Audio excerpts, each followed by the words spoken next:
Oi, gente, tudo bem com vocês?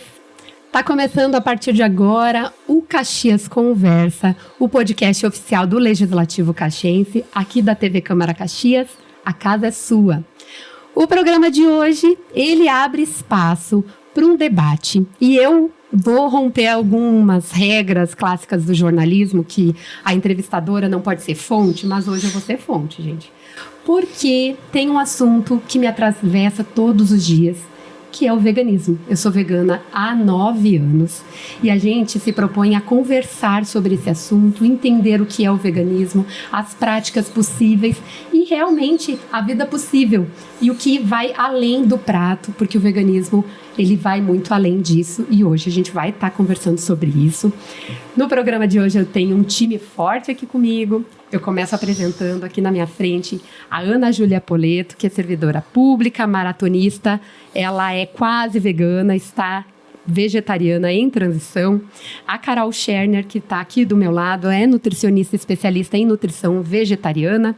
Ela que é vegana há 8 anos, mas também 10 anos vegetariana. Então, são 18 anos aí sem consumo de carne. E a gente vai estar conversando sobre isso. E também o José Otávio Carlomagno, que é engenheiro agrônomo vegano há 23 anos. Primeiro, sejam bem-vindas e bem-vindo. Olha, eu fiquei pensando como abordar esse tema. E aí veio um questionamento, né? O que eu pergunto para os meus convidados? Eu vou perguntar aquilo que sempre perguntam para mim todos os dias. E eu começo perguntando o que vocês comem. Comida. Muito bom. Fale mais sobre isso. Falar sobre a comida. Bom, antes de falar sobre a comida, que é o veganismo, todo mundo acha que é uma dieta, a maioria das pessoas. E o veganismo, ele não é só uma dieta. Vamos dizer, a dieta seria vegetariana. A pessoa come vegetais. E pode não ser vegana.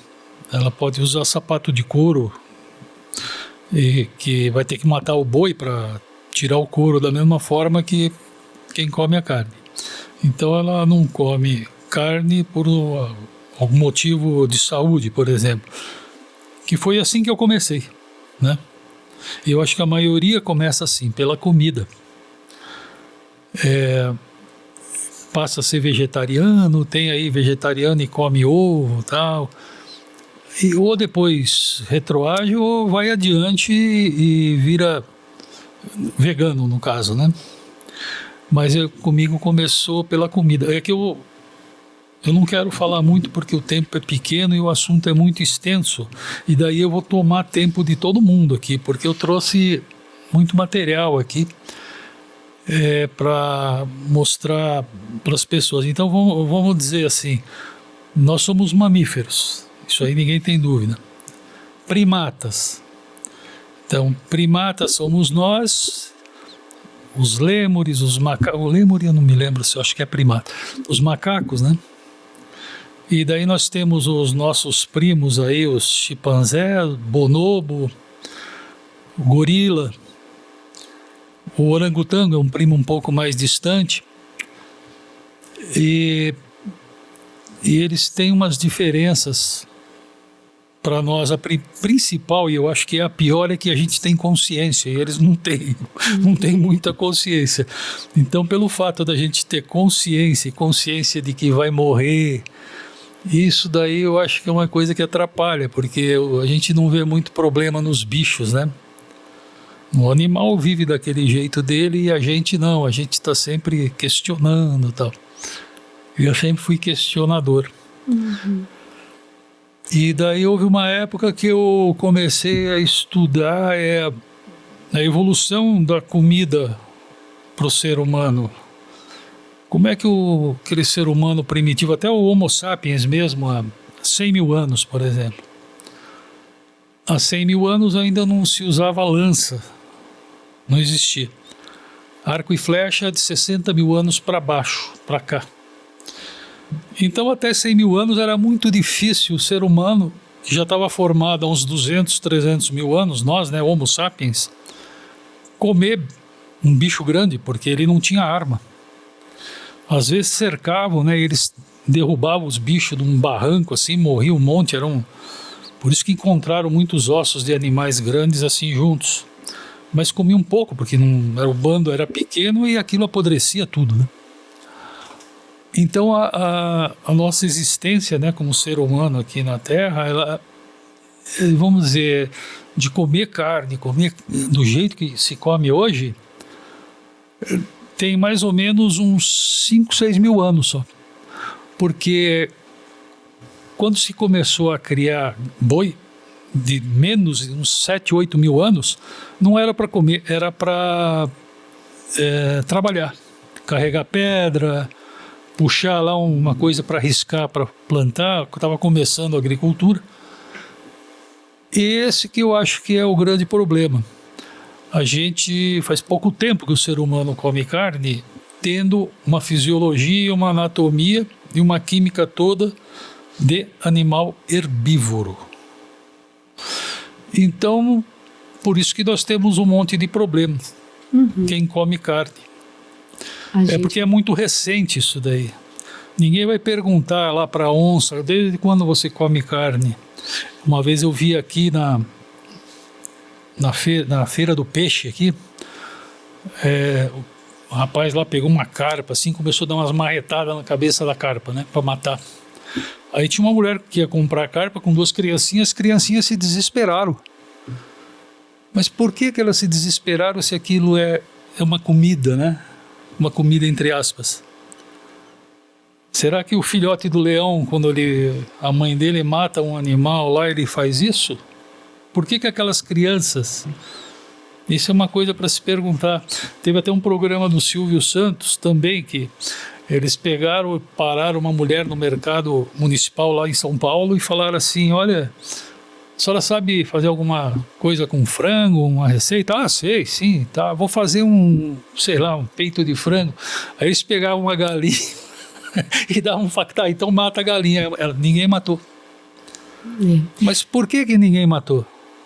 Sabe que a tua fala fez eu lembrar de um episódio de ter um sobrinho meu brincando com um brinquedinho em formato de peixe, e ele brincava com aquele peixezinho, e em nenhum momento ele colocava o peixezinho num prato para brincar que estava comendo peixe.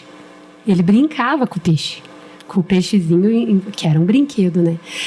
E já me questionaram, e aí eu já vou jogar no giro aqui, eu sou vegana e eu tive uma gestação vegana, eu tenho um filho de 5 anos que é vegano, e um dia me questionaram isso, e eu até quero perguntar para a Carol sobre crianças veganas, porque me questionaram assim: tá, mas você obriga o seu filho a ser vegano?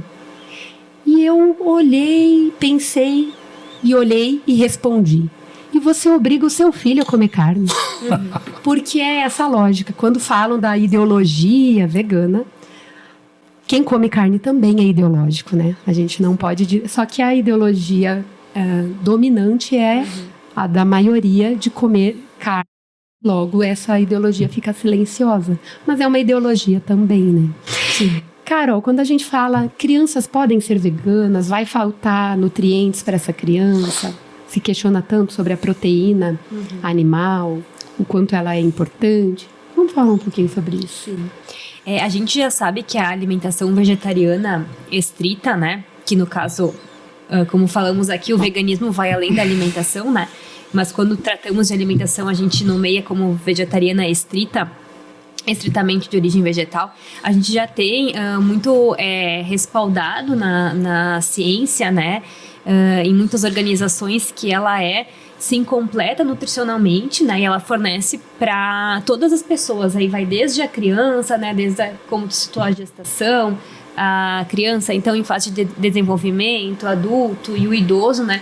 Então, ela é compatível com todas as faixas etárias, né? E ela pode ser, sim, completa e nutricionalmente saudável, né? Desde que bem planejada e equilibrada. Então, acho que é um ponto bem importante, né? E quando a gente fala na parte de criança, é importante citar que hoje nós temos protocolos onde as crianças são suplementadas independente da escolha alimentar. Hoje as crianças até certa idade, dependendo da questão do aleitamento materno, né, introdução alimentar, mas elas recebem suplementação de ferro, de vitamina D, de vitamina A. independente se são vegetarianas ou não, né? Então, na verdade, a criança vegana, ela vai ter ali, tendo a sua alimentação planejada e equilibrada, ela vai também usar dos suplementos que o pediatra geralmente prescreve, né? Assim como uma outra criança. E dentro da questão da proteína, que é essencial para a criança, outro fator, o cálcio, né? O cálcio tem uma demanda maior aí nos primeiros anos de vida. A gente consegue, com muita tranquilidade, obter através da alimentação, desde que a gente saiba de fato as fontes, né? E que a gente também consiga compreender que essas fontes estão alinhadas na rotina ali da criança, onde a porção que vai ser consumida é o que ele precisa, né? Então, mas é uma coisa assim super, super possível. É possível mesmo. Teu filho sair pra dar um exemplo, exemplo, tá né? bem feliz, quase não fica doente. Quando tem os problemas respiratórios aí na época do inverno, Sim. ele não passa por essas dificuldades porque não consome leite, não inflama, né? Ana, basta ser só essa transição, vamos falar dessa transição e depois eu quero te perguntar, basta ser só vegana, não consumir ou precisa outras questões como prática de exercício físico, acompanhamento médico e por aí vai? Fala um pouco dessa transição antes. Sim, com certeza. Eu sou vegetariana há quase 9 anos e eu sempre brinco que eu sou vegetariana 6 dias na semana e um dia da semana, que quando eu almoço com meus pais no domingo, eu acabo consumindo, por exemplo, queijo, que eles fazem pizza, etc.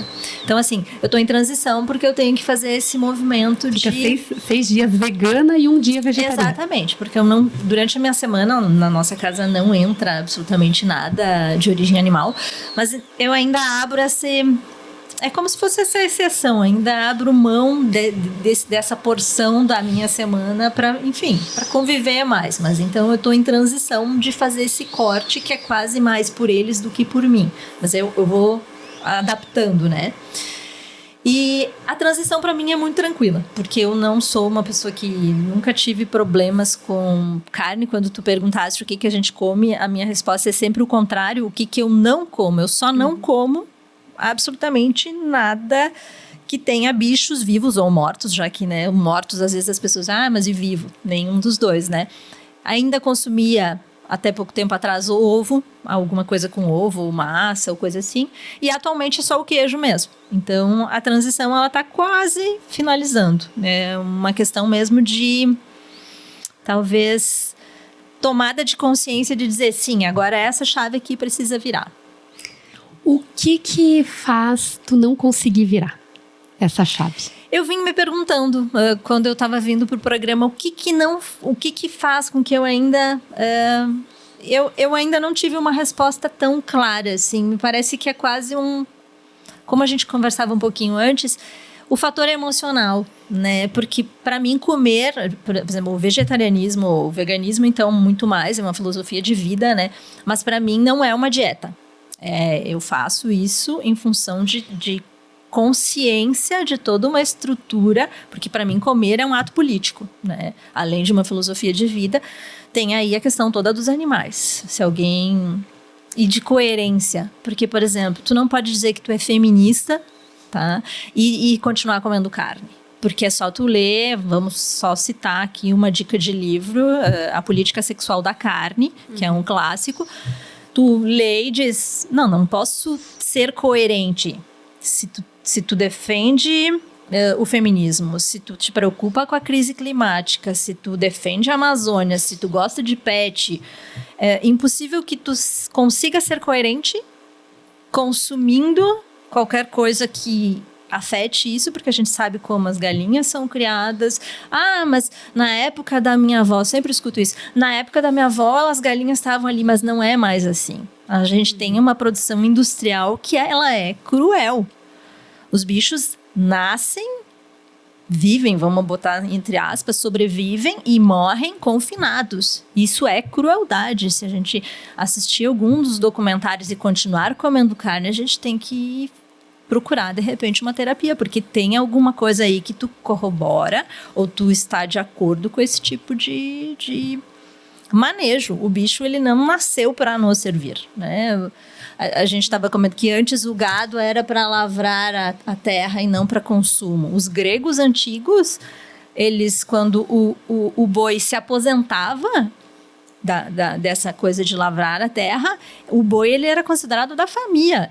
Ele era um ente que agora ele vai se aposentar e ele vai comer o pasto dele e ficar por ali. Então, a gente distorceu algumas coisas, me parece. Eu gosto muito da frase que diz, né? Os animais estão aqui com a gente e não para a gente. Exatamente. Então, hoje, de fato, a gente tem utilizado eles como se eles fossem objetos, como se eles não fossem detentores de direito à vida, né?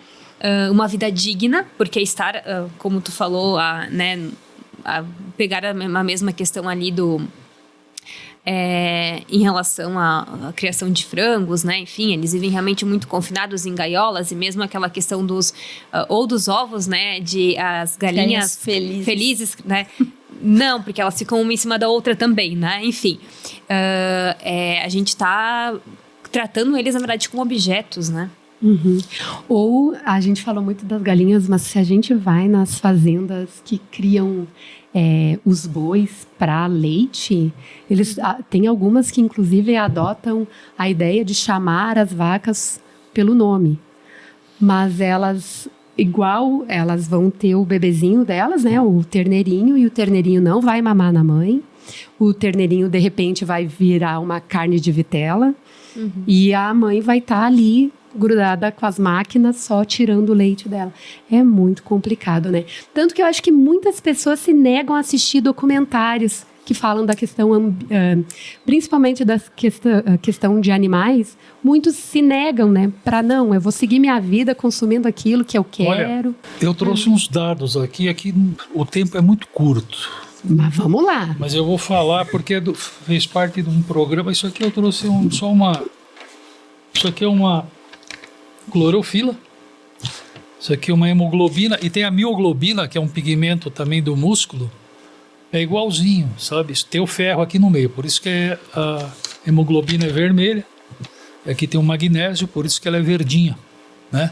Bom, pode segurar. Não, é só para... Isso aqui estava aqui por acaso, tá. Que eu fiz um programa... E o que significa isso? Não, isso não significa nada, é que eu acho interessante isso, porque a gente fica achando que o bicho é o bicho, a planta é a planta, tá, tudo bem. A diferença é que o animal tem um sistema nervoso completo, entendeu? E ele sente dor. Agora eu vou tacar lenha na fogueira aqui. A gente fala, eu sou vegano, eu sou isso, tal, eu não... Tá, tudo bem. Que é o pessoal que come carne, eles não sabem lidar com uma pessoa que é vegana. Eu acho isso. Então, eu vou te propor assim, se você tiver com verme no intestino, o que você faz? O verme tem um sistema nervoso completo, com cérebro, inclusive. Mata o verme?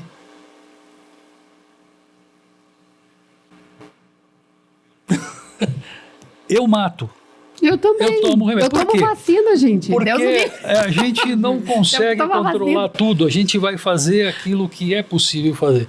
Então, tem certas pessoas que elas vão andar até aqui, a outra vai ali, a outra vai lá em cima. E tem aquelas pessoas que nunca vão sair daqui. Então, é muito difícil a gente argumentar com a maioria das pessoas, porque elas não conseguem entender isso. Não é só isso, um pernilongo que vai te passar ali uma febre amarela, uma coisa assim. Ou a clássica da barata, gente. Tu é vegana, tu não pode matar a barata? Como assim? Não, as baratas eu não mato. Não mata. A barata ela não faz mal para mim, mas o verme no teu intestino faz. Eu acho que tem um limite até onde a gente pode ir. Até onde você pode ir, porque isso existe, tem que existir. Até porque nós, enquanto ser humano, a gente só existe por uma cadeia de entes que vivem conosco. A bactéria do nosso intestino faz com que a gente sobreviva e aí a gente vai matar tudo. Não. Mas a bactéria ela não tem sistema nervoso. Exatamente, mas a gente é uma confluência de vários... de várias coisas. De vários bichos, vamos pensar assim, ou vários seres. A gente é um bando humano... de coisa que se chama eu. Exatamente. O tempo é curto, eu queria só passar uns dados para vocês. Pode passar. Isso aqui é de outro programa que eu fiz aqui, que eu não lembro. Até o próximo que vai ser publicado é Filosofia e Natureza. Quem quiser ver. Por que eu fiz esse programa? Porque todos os filósofos, dele, de Tales de Mileto, lá os antigos, passando pelos romanos, Sêneca, que eu li, eu gosto muito do Sêneca, Cícero, Marco Aurélio, todos eles tiraram o homem, o ser humano, desculpa, da natureza.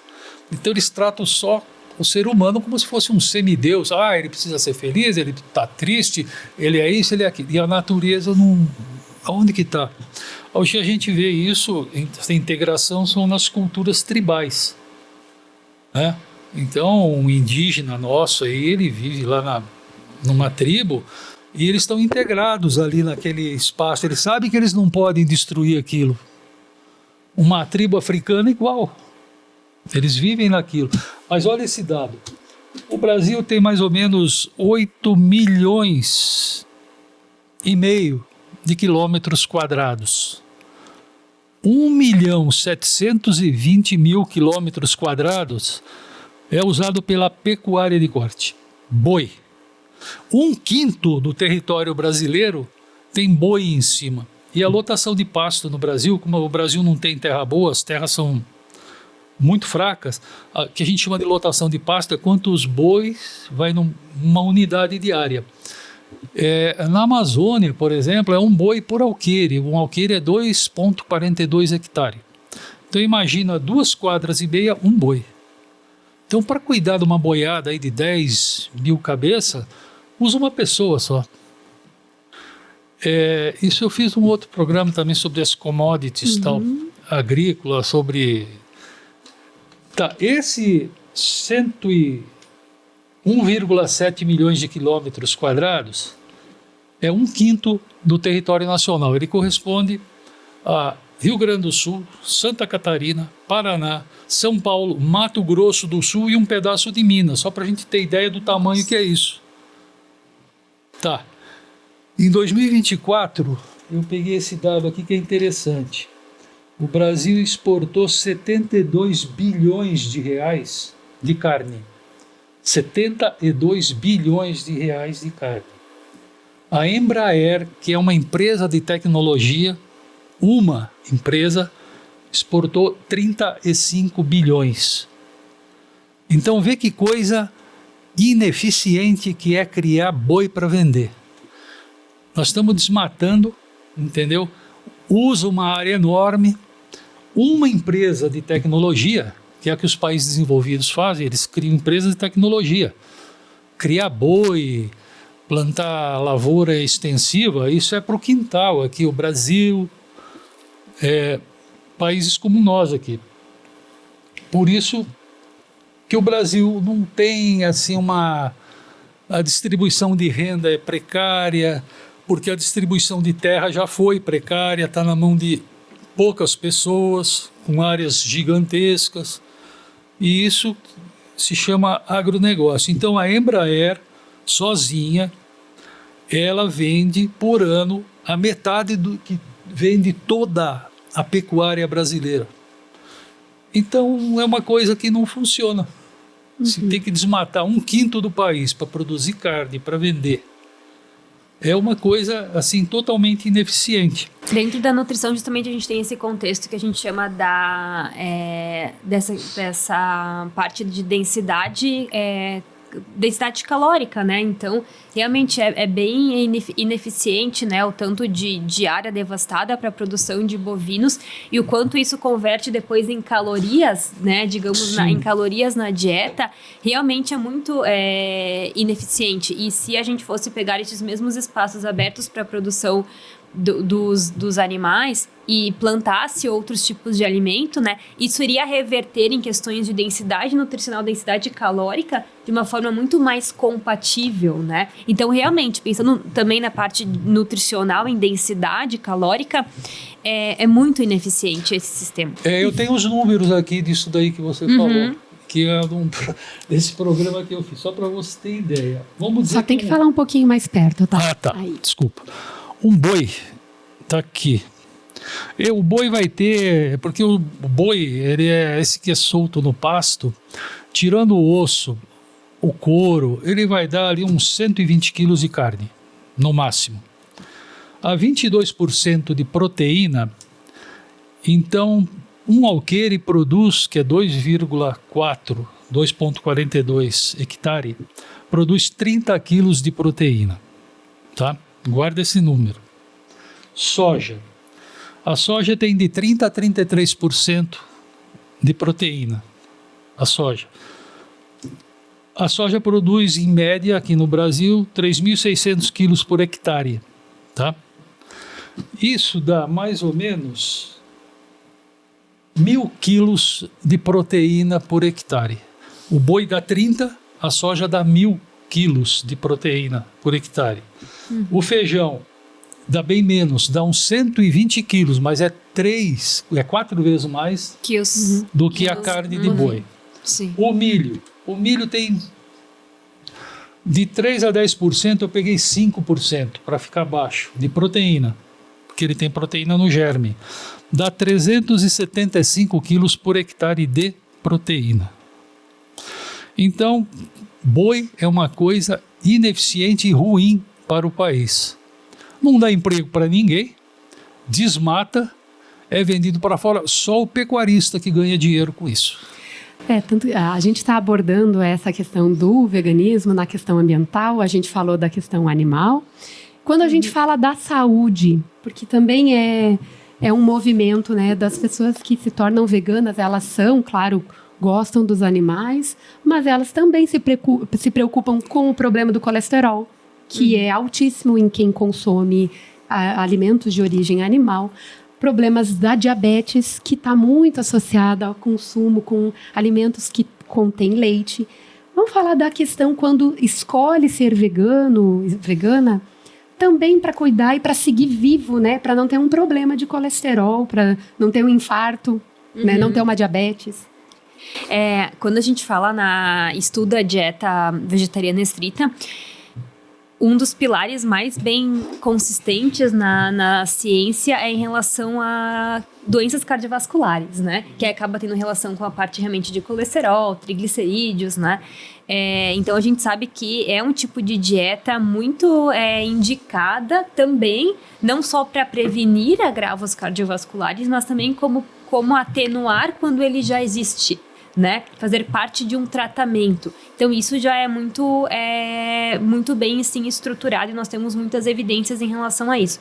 Então, quando a gente fala na parte realmente de colesterol, inclusive no consultório é bem interessante quando eu atendo pessoas onívoras que comem carne naturalmente me trazem exames com colesterol ali mais elevado, né? Isso devia ser até em consultórios médicos, né? Acredito eu. A primeira linha seria assim, né? Vamos retirar a maior parte dos alimentos de origem animal e vamos ver então como o teu exame vai responder. Se não responder com essa medida de melhora na alimentação, retirando esses alimentos, junto com, de repente, um exercício físico, né? Uma mudança aí de estilo de vida. Se não responder, então, de repente, a gente vai pensar em tomar um medicamento para redução do colesterol, né? E a maioria dos casos responde muito bem. Então, hoje, a maioria das pessoas, inclusive, que toma medicamento para redução de colesterol, não precisaria tomar medicamento. Se ela fosse vegana, ou mais perto possível, depende, né, vegetariana, com certeza ela não precisaria desse medicamento. Então, na prática, eu vejo isso muito total diferença, né? E como tu citou, em relação à questão da diabetes, a gente sabe que também a gente tem menores incidências de desenvolvimento de diabetes tipo 2, especialmente em vegetarianos, né? E, de modo geral, quando a gente fala no contexto da saúde, quando a gente pega meta-análises, e a gente estuda a questão de mortalidade, independente da mortalidade de qual causa seja, né? Então, mais cardiovascular ou metabólica, diabetes, tipos de câncer que também tem bastante relação. Independente da onde, hoje a gente tem uma taxa que, em média, essa mortalidade ela é reduzida em 8% a menos quando a pessoa é, então, vegetariana e 15% a menos quando é vegana. Né, em todas as causas. Então, com certeza, tem um contexto da saúde que vai ser beneficiado com essa escolha. Agora eu vou voltar àquela pergunta que eu lancei para a Ana, que é, também não basta só mudar a alimentação, né? Quando a gente fala da prática de exercício, o quanto ela é importante estar junto nesse processo todo. Você que é maratonista. Pois é, mas eu estava brincando antes, mas eu, quando era mais jovem, Eu não gostava de exercício físico, praticava musculação, assim, esporadicamente. E de uns tempos para cá, eu comecei a correr uns 10 anos atrás, depois eu parei por causa de um problema físico e voltei a correr sério mesmo há uns 2 anos e meio, 3 anos atrás.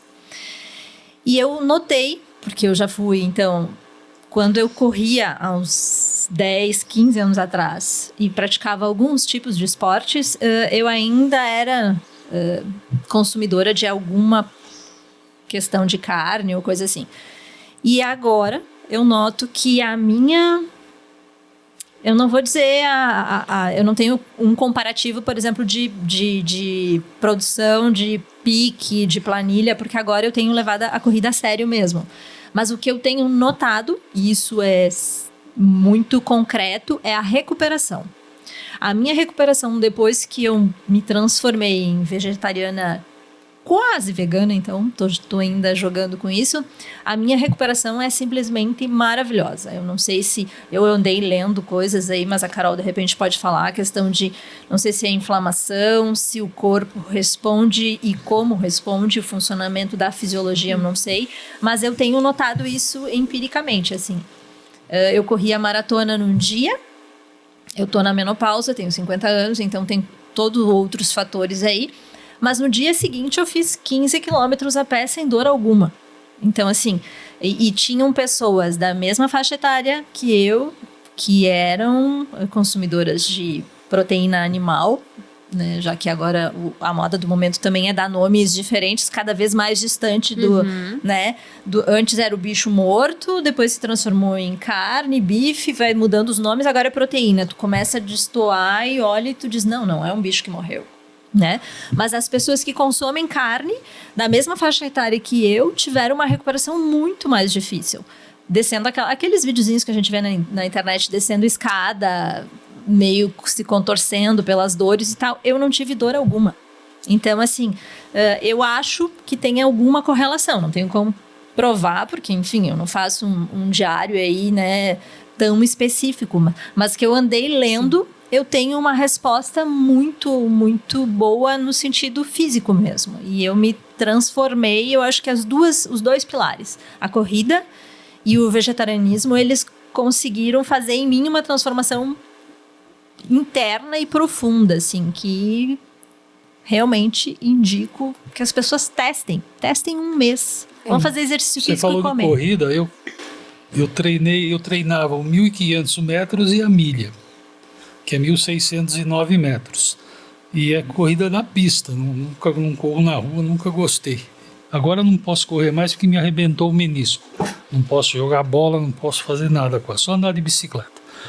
Então, quando chegava, tinha uma prova, vamos dizer, no domingo, uma semana antes o técnico falava para nós, agora essa semana vocês não podem comer carne, para desintoxicar, para ir correr. Eu tinha 20 e poucos anos, né? Faz mais de 50 anos, e eu não sabia, não. Eu obedecia a ele. Tá, e o que come? Vai comer macarrão, pão para se encher de glicogênio, para não ter cãibra depois, nem durante, sabe?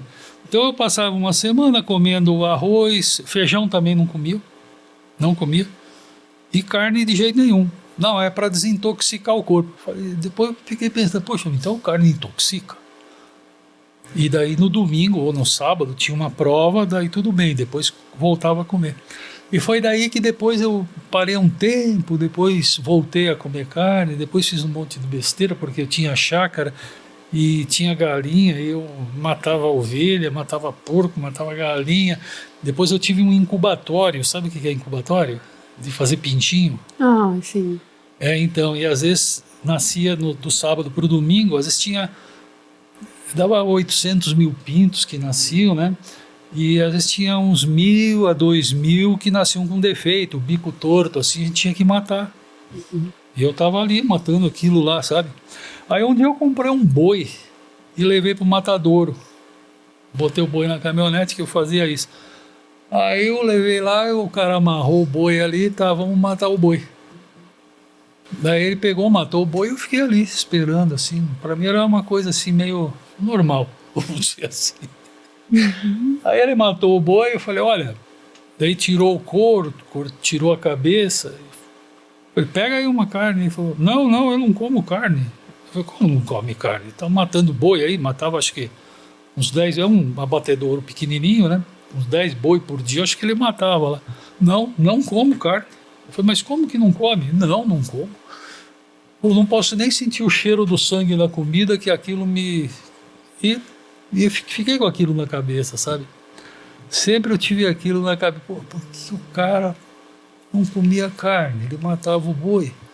Era a profissão dele, levavam lá o boi, não, ele era o cara que matava, né? E foi daí que com o tempo eu comecei a refletir. A refletir um pouco sobre isso, mas eu comecei mesmo foi com a comida. Que eu comecei a sentir que daí eu fui lembrando daquelas coisas. Aí eu me lembrei do Éder Joffre. O Éder Joffre, não sei se vocês sabem quem foi. Ele foi campeão brasileiro mundial de boxe, 63, 64, na categoria peso galo, depois na peso pena. E eu me lembro dele, que eu gosto de boxe, né? Uhum. Então, o Éder Joffre, ele parou de comer carne, naquela época não era vegano e ele também não usava assim, ele usava sapato, assim, cinto de couro, eu acho, né? Mas ele parou de comer carne. Todo mundo achava estranho. E ele só foi ser campeão 5 anos depois. Não é que ele parou de comer carne depois de velho, não. Ele parou assim quando ele tinha acho que uns 18 anos, 16. E foi campeão, 2 vezes campeão do mundo. Otávio, inclusive a nossa produção separou umas imagens, só 4, gente, 5 na verdade, 5 atletas, que às vezes as pessoas falam, não, mas para ser vegano não pode, musculoso, forte, levantador de peso. E aí vocês estão vendo a imagem do Patrick Baboumian, é um dos homens mais fortes da Alemanha, ele é um atleta vegano, ele é considerado então o homem mais forte da Alemanha, e ele participou do documentário Dieta dos Gladiadores, sendo considerado também um dos homens mais fortes do mundo. A gente também tem o Lewis Hamilton, todo mundo sabe, também 7 vezes campeão, ganhador, né, da Fórmula 1, e ele é vegano. O Lionel Messi também é... Lionel Messi aí, ó, considerado o melhor do mundo. Não preciso nem explicar muito, né, quem é Lionel Messi, você sabe. Serena Williams e Venus Williams, as irmãs, as tenistas famosas, porque são campeãs, multicampeões, 39 títulos em torneios e já ganharam de diversas duplas. São veganas também. Só para exemplificar, né? Que às vezes as pessoas acham, não, mas não consegue ser vegano, é fraco. Não é. Não. Gente, o programa tá quase terminando, mas eu acho que eu tenho que perguntar isso. Às vezes as pessoas dizem, não, mas para ser vegano é caro. É caro ser vegano, o alimento é caro. Vamos falar sobre isso rapidinho. O que é, quando eu até perguntava o que vocês comem, né? Uhum. Arroz e feijão é barato, sim, é popular e é vegano. Com certeza, né? Eu acho que esse mito que se criou em relação a ser caro é se eu quero ser um vegano que vou usar de alimentos industrializados. Então, se eu quero comprar lá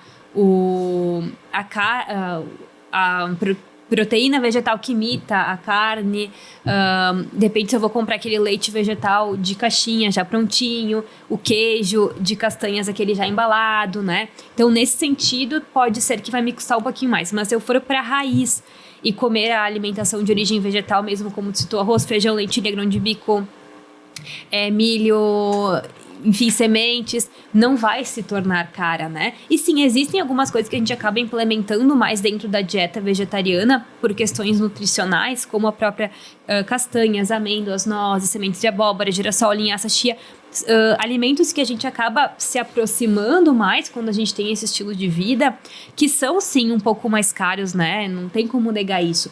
Mas ao mesmo tempo daí é uma conta. Tu vai gastar mais, de repente, numa loja ali de produtos que vendem a granel, com cereais e sementes, mas ao mesmo tempo está gastando menos com o valor daquela carne que tu estava consumindo, que acredito eu também não está tão barato, né? Gente, olha, infelizmente o programa está acabando. Eu gostei muito da roda de conversa aqui. Cada um pôde falar um pouquinho, né, sobre essa realidade do veganismo, seja no impacto ambiental, seja na questão de saúde, seja na questão dos animais.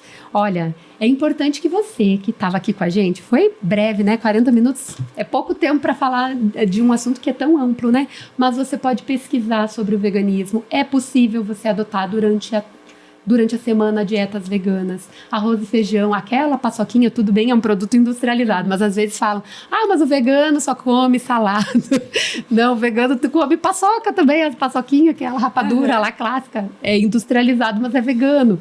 Ana? Começa com segunda sem carne, que é o movimento da sociedade vegetariana. Come a carne a semana inteira, mas tenta na segunda tirar a carne do prato que de repente vai sentindo a diferença, né? Claro que a gente, olha, isso renderia mais um programa para estar falando aí o que vocês perceberam que mudou, né? O que mudou na sua vida depois que você mudou a alimentação. Eu vou terminar comigo falando. Eu tinha seríssimos problemas com sinusite e rinite. Eu resolvi o meu problema quando eu deixei de consumir leite. Então, acho que é algo que é para se pensar e para perceber que é possível, né? Uma outra alimentação. Gente, muito obrigada pela participação de vocês aqui. Foi ótimo. Obrigada. Eu que agradeço. Gente, um abraço. Obrigada a toda a equipe que esteve aqui conosco e a gente se encontra num próximo Caxias Conversa. Tchau, tchau.